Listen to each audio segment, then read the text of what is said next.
I used to think that life would get better if I just worked harder, kept my head down, and waited for the right opportunity. But after years of the same dull routine, that optimism had worn thin. Every day bled into the next, the same gray blur of waking up early, commuting to a job I hated, sitting at a desk that felt more like a prison cell than a career.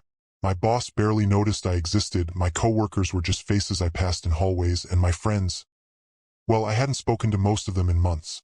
The loneliness gnawed at me, day after day, an ever-present weight that I carried everywhere. And at night, that's when it was the worst.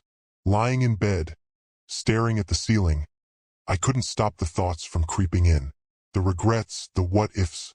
What if I had made different choices? What if I had taken that chance? What if I wasn't stuck in this life anymore? I couldn't shake the feeling that I was missing something. Something that could make it all better. It was on one of those sleepless nights that I found it. Scrolling mindlessly through the internet, bouncing from page to page, I stumbled across a forum I'd never seen before. The design was outdated, the kind of site that looked like it hadn't been touched since the early 2000s. But the posts, they were different. People weren't just talking about everyday stuff. No, these posts were about something deeper, something darker. The stories were all the same. People sharing how they had gotten exactly what they wished for after contacting someone or something. It didn't take long for me to realize they weren't talking about luck or hard work. They spoke about a being, an entity, that could make their deepest desires come true, for a price. The more I read, the more hooked I became. These people had gotten everything they wanted. New lives, wealth, love, success. Things I could only dream of. Sure, some of the posts were cryptic, warning about vague consequences, but I was desperate. Desperate enough to ignore the red flags. Desperate enough to believe just for a moment that maybe there was a way out. My life felt like a dead end, and at that point, I would have done anything to change it. And that's how it started, one reckless wish in the dark.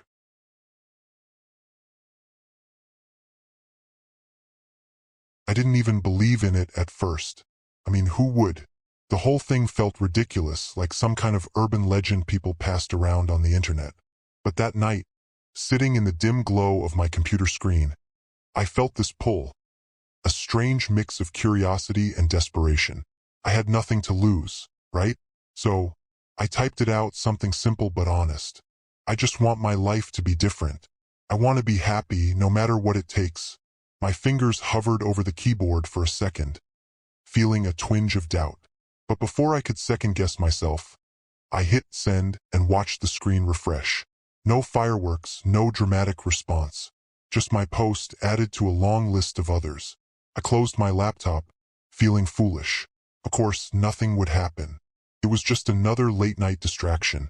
Something to take my mind off my miserable existence. But the weird thing? It didn't take long before things started to change.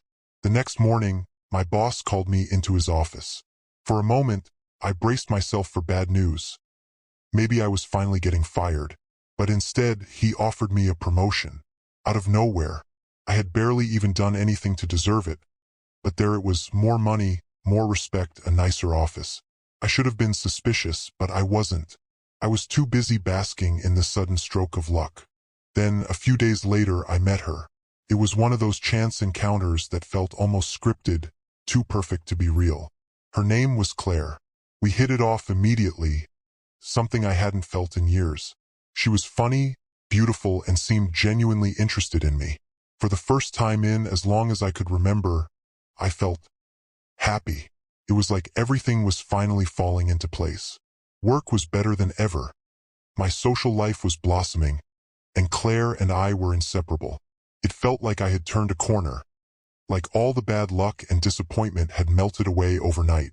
And for a while, I let myself believe it. But then, little things started happening. Things I brushed off at first. Objects in my apartment weren't where I left them. A picture frame would be slightly tilted, or my keys would go missing only to turn up in odd places. Sometimes, I'd hear faint noises in the middle of the night, whispers almost, but I convinced myself it was just my imagination. And then there was Claire. She'd occasionally get this distant look in her eyes, like she was staring at something behind me. When I asked her about it, she'd snap out of it, laugh it off, and everything would go back to normal. But those moments stuck with me, creeping into the back of my mind when I was alone. Despite all the good, a strange unease started to settle in. Something wasn't right, but I pushed those thoughts away, telling myself it was just paranoia. After all, I had gotten what I wanted, hadn't I? Life was better. I was finally happy, or so I thought. At first, it was easy to ignore the small things. The whispers at night, the shadows in the corners of my eyes. I told myself it was nothing, just my mind playing tricks on me. But as the days went on, it became harder to convince myself that everything was okay. Something was wrong, very wrong. It started with Claire. She had always been warm, attentive, and full of life. But now there was something off. It wasn't just the occasional distant look in her eyes anymore. She'd stare at me for long stretches, her face blank, her eyes cold, almost like she didn't recognize me. When I asked if something was wrong, she'd just shake her head and smile. But it wasn't the same smile I had fallen for. It felt forced, like someone trying to mimic a human expression. I tried to push it aside, but she wasn't the only one acting strangely. My coworkers, once friendly and chatty, now seemed distant, their conversations hollow. They stopped inviting me out for drinks after work, barely even acknowledging my presence unless they had to.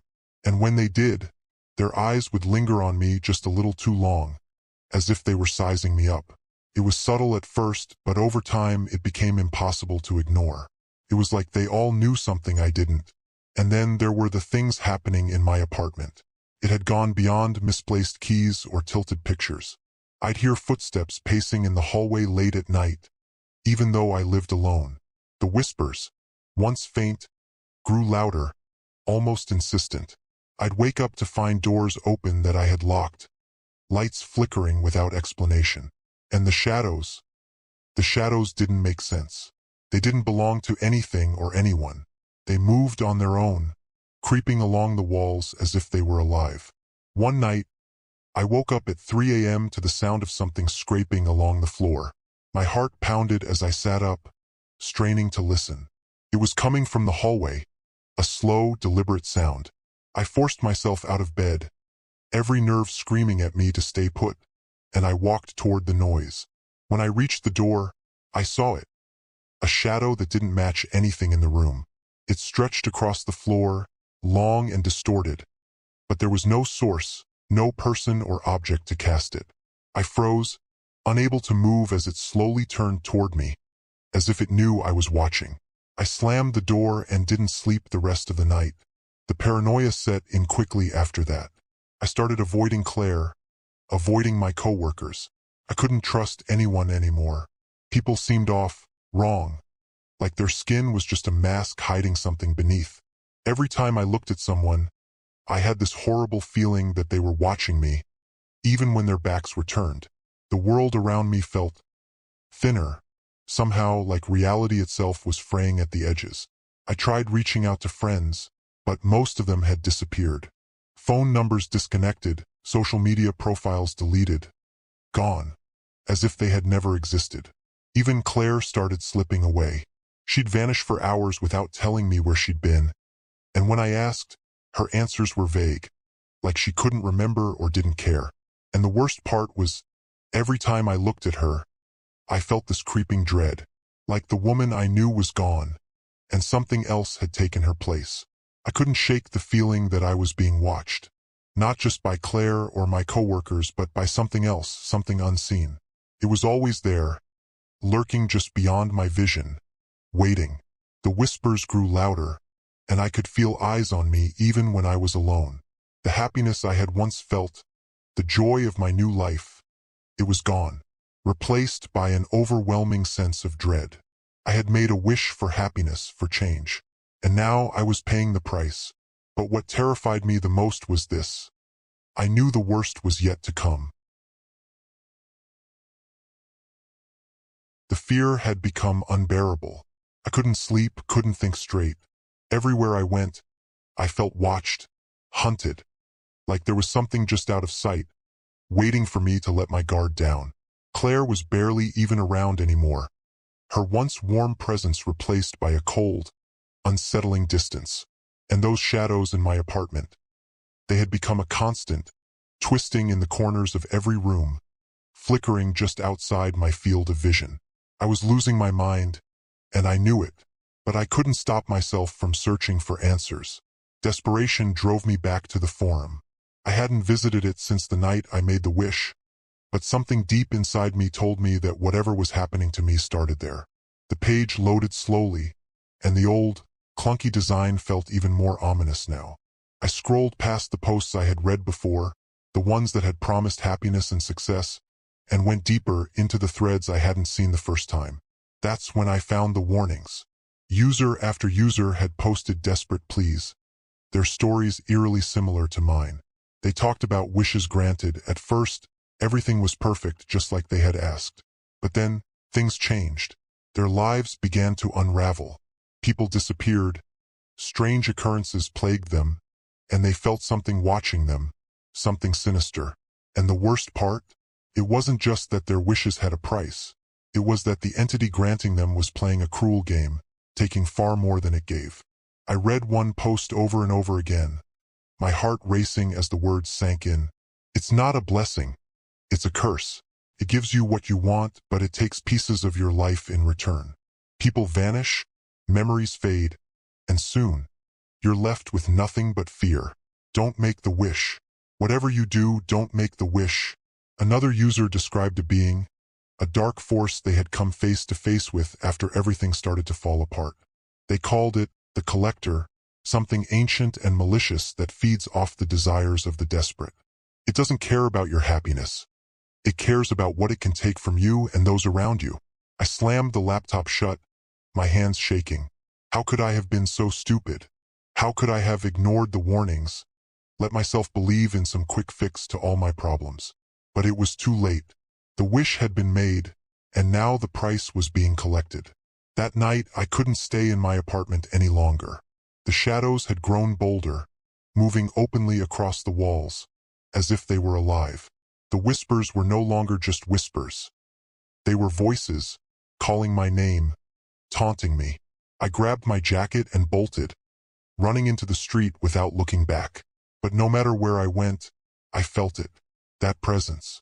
The Collector. It was always there, lurking just out of sight, waiting for the right moment to show itself. And then it did. I was sitting in my car, parked on some desolate road, trying to catch my breath, when the temperature dropped suddenly. The air became heavy, thick with something unnatural. My heart raced as a low hum filled the car, vibrating through my bones. I looked up, and there, in the rearview mirror, I saw it. At first, it was just a distortion, like heat rising off pavement. But then it twisted, taking form. A shapeless mass of darkness, shifting and writhing. There were no eyes, no features, just an overwhelming sense of malevolence. It moved closer, and I could feel its cold breath on my neck. You wished for happiness, it hissed, its voice a twisted mockery of my own thoughts. And I gave it to you, but every gift comes with a cost. I couldn't speak, couldn't move. I was paralyzed with fear. Your happiness was bought with the misery of others. It continued, its voice seeping into my mind like poison. Your success, your love, it all comes from what I've taken from those around you. But it's not enough. The price will always be greater than the wish. I wanted to scream, to beg it to stop, but my throat was tight, my breath shallow. I'll keep taking, it whispered, until there's nothing left. Not of them, and not of you. And then, just as quickly as it had appeared, it was gone. The air around me felt normal again, but I was far from okay. I sat in the car, shaking uncontrollably, my mind reeling from what I had just witnessed. The entity had made its intentions clear. It wasn't finished with me. It had given me everything I asked for, but now it was coming to collect its due. And I knew, deep down, that no matter what I did, no matter how far I ran, I couldn't escape it. The wish had been granted, and now I was paying the price, one that would only get worse from here.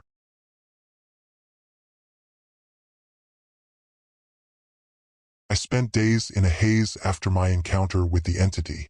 The weight of what I'd done was crushing.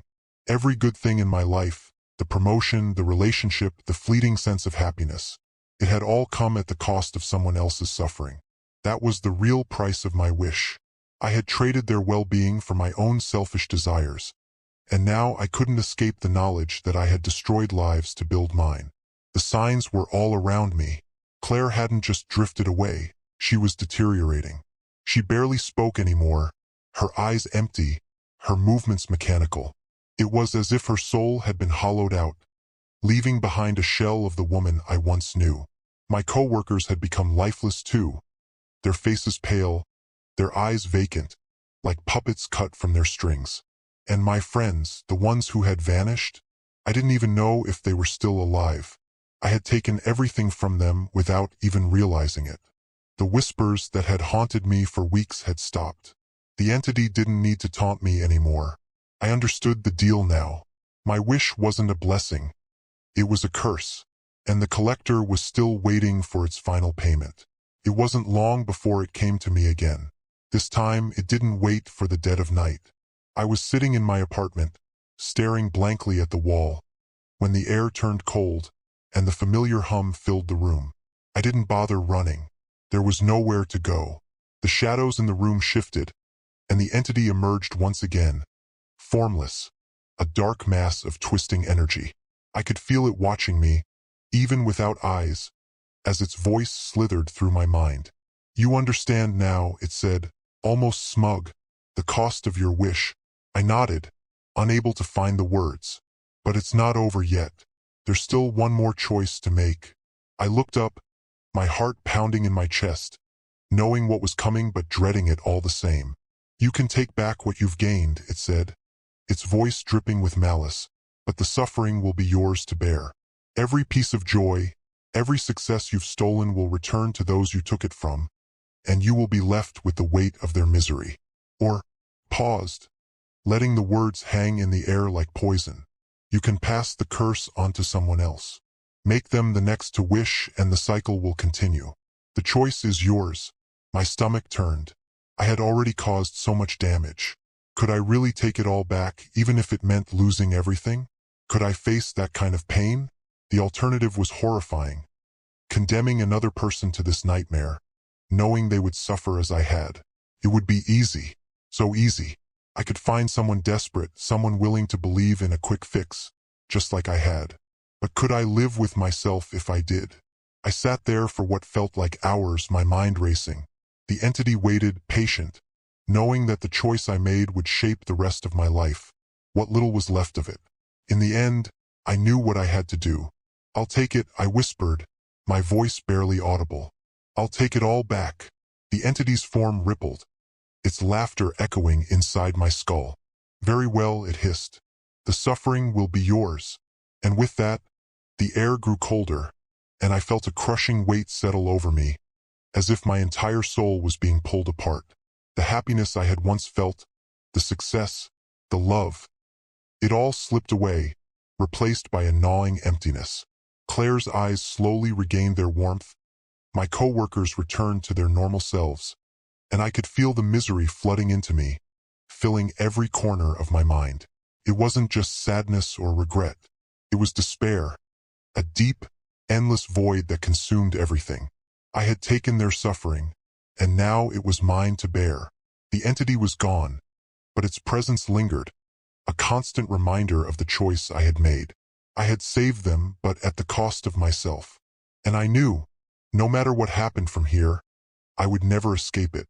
The wish had granted me happiness, but the final price was far steeper than I could have ever imagined. I would live with this darkness forever.